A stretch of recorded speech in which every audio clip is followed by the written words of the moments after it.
Sa sobrang init ng panahon, sino ba namang di mapupool in love sa mga swimming pool? Tuwing lulublob sa malamig, refreshing at relaxing nitong tubig. Pero wait a minute, gaano man kainit? Paalala ng DOH, huwag kalimutang mag-ingat.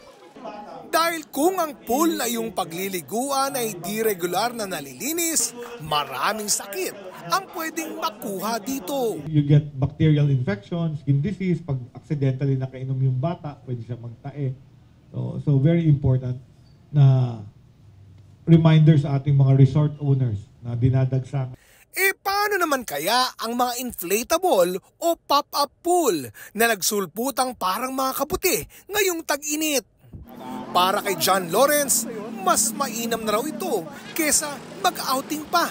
Maganda naman kung makapagbakasyon ka para hindi lang nandito ka palagi.